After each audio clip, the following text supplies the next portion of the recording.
Hello everyone. As always, I want to give a special shout out to my dear subscribers, those who give me constant support and love the horror stories. I would also like to ask those who are on the channel for the first time to like this video and subscribe to the channel, so that our creepy community grows and scary stories reach a wider circle of people who love creepypasta horror stories. For tonight, I have a true horror story on the topic of being alone in the house. So stay until the end of the video to find out how it all ended. Enjoy the video.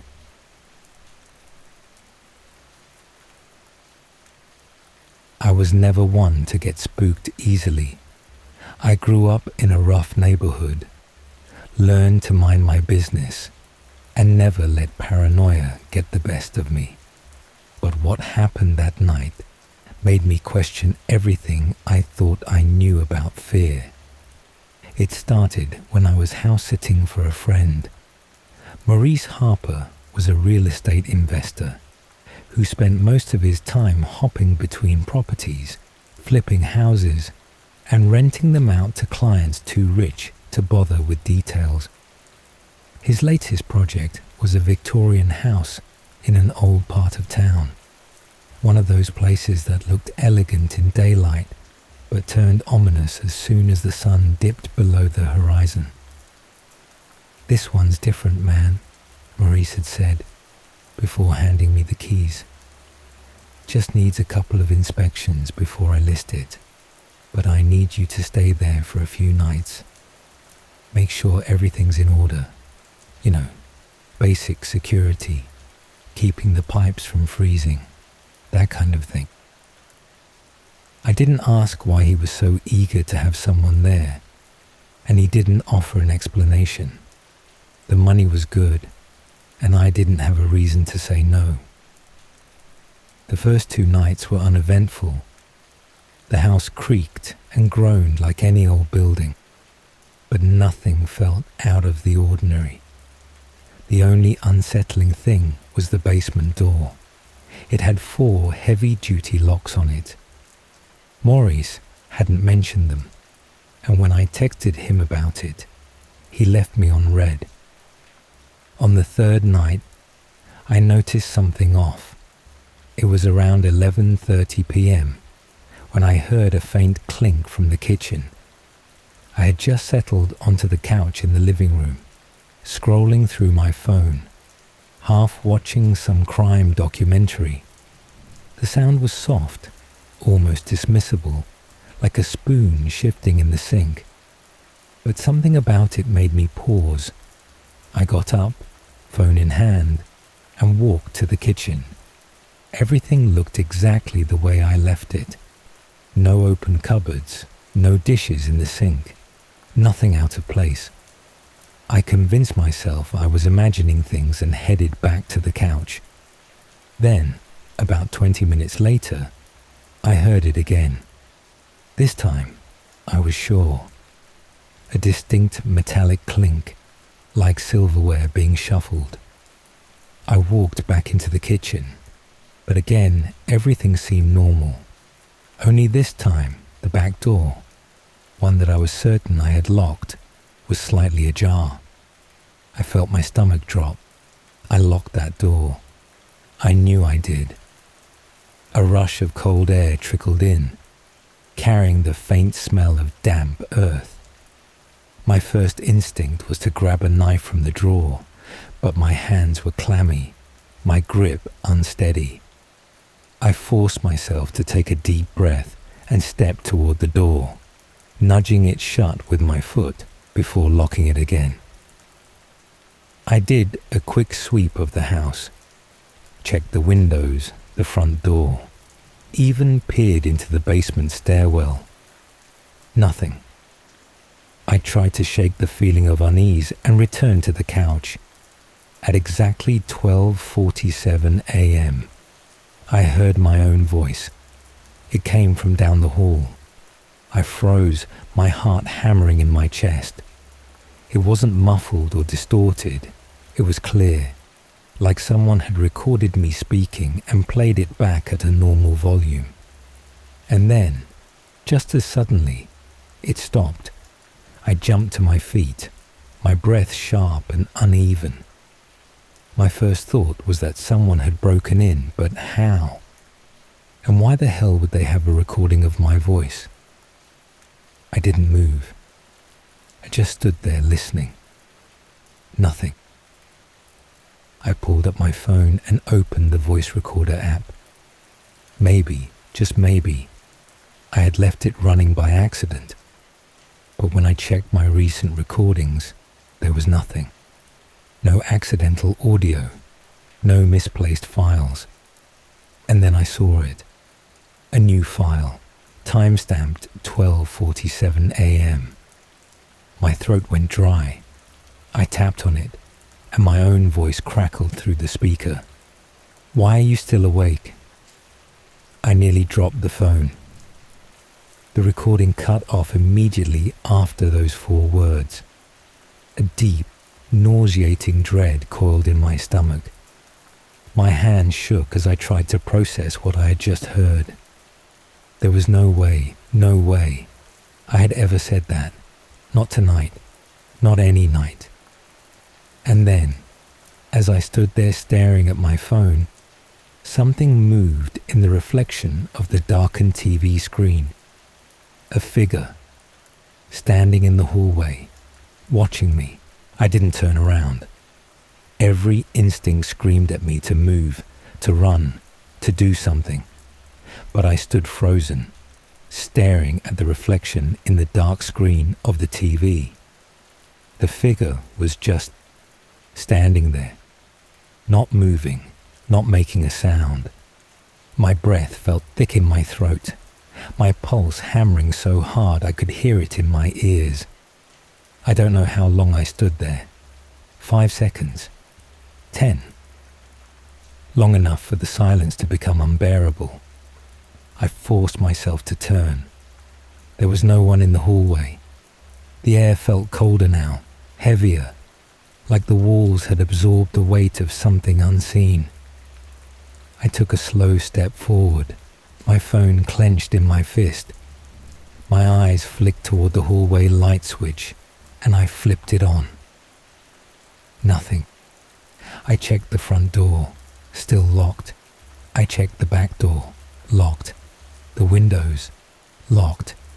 I was alone, or at least I should have been. I took a shaky breath and told myself I was being paranoid. The reflection, maybe it was a shadow. Maybe it was my own mind playing tricks on me after that recording. The recording. I checked my phone again.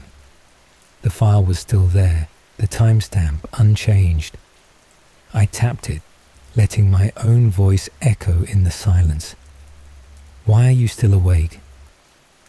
I closed the app and opened my call log. No outgoing messages, no voice notes sent. Then, almost on impulse, I swiped to my photo gallery and opened the recently deleted folder. There was a video. It had been deleted 5 minutes ago. My fingers trembled as I tapped on it. The screen went black for a moment. Then the video started.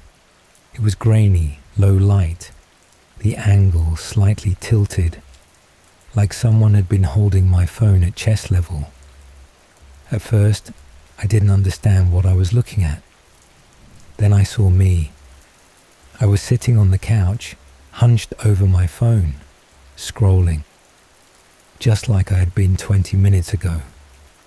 The realization hit me like a punch to the gut. Someone had been standing in the room with me, recording me, while I had no idea. The video lasted about 15 seconds. At the very end, just before the screen cut to black, the camera tilted, barely, just enough to catch a glimpse of movement. Someone stepping out of frame. I didn't think. I just moved. I grabbed my car keys from the coffee table and sprinted to the front door, my mind a whirlwind of panic. My fingers fumbled at the lock, and for a split second, I had this horrible thought. What if it's jammed? What if I can't get out? But it turned, and I yanked the door open. The night air hit me like a slap, crisp and cold. I rushed down the steps, barely registering the sound of my own breathing. My car was parked at the curb, just a few feet away. I reached it in seconds, hands shaking as I yanked the door open and threw myself inside. I locked the doors, started the engine. My fingers hovered over my phone's screen, trying to decide whether to call Morris or the police. Then, out of the corner of my eye, I saw it. The living room light flipped off, all by itself, and just before the house went completely dark, in the brief flicker of light before the bulb went out, I saw someone standing in the window, watching me. I didn't stay to watch. The moment the house went dark, I threw the car into drive and tore down the street, barely slowing at the stop sign at the corner. My hands were slick with sweat, gripping the wheels so tight my knuckles ached. I needed to think. Someone had been in that house with me, recording me, watching me, and they were still there. I grabbed my phone and called Maurice. It rang, once, twice, then straight to voicemail. I swore under my breath and kept driving, trying to force my brain to function through the sheer, gut-wrenching panic that had taken hold of me. I couldn't go home. If someone had gotten into the house without a single lock being broken, who's to say they couldn't do the same at my apartment? I needed answers, and I had only one place to get them. Maurice lived in a gated complex, the kind of place where security patrolled every hour, and the houses had driveways big enough to fit 4 cars. It took me a few tries to punch in the gate code correctly, because my hands wouldn't stop shaking. I pulled up in front of his house and practically jumped out before the car had fully stopped. The lights inside were off. I rang the bell. No answer. I rang again. Then I started knocking. After a solid minute of pounding on the door, I heard a groggy voice from the other side. A few seconds later, Maurice opened up, squinting at me. Jesus, man, it's 2 a.m. I pushed past him into the house, my heart still hammering. Who else has a key to that place? He frowned, still trying to wake up. What? The house. The one you had me stay in. I turned to face him, my voice coming out sharper than I intended. Who else has access to it? Maurice ran a hand down his face. No one. Why? I pulled out my phone and opened the deleted video. Turning the screen toward him, I pressed play. I watched his expression change as he realized what he was looking at. Man. He exhaled sharply. Are you messing with me? Do I look like I'm messing with you? My voice cracked slightly. Maurice shook his head and took a step back, rubbing his temple like he was trying to fight off a headache. I don't know what to tell you, man. That place is empty. Always has been. Something about the way he said it made me stop. I narrowed my eyes. What do you mean, always has been? Maurice hesitated. Maurice. He let out a breath. Look, the house. It's been hard to sell. Every time I try to list it, weird shit happens. Potential buyers back out. Neighbors complain about noises at night, but no one's ever inside. I stared at him, my pulse roaring in my ears. You knew something was wrong with it. My voice was barely a whisper. Maurice met my gaze. I didn't think it was this kind of wrong. I turned away, my mind spinning. This wasn't some real estate horror story about bad plumbing or foundation issues.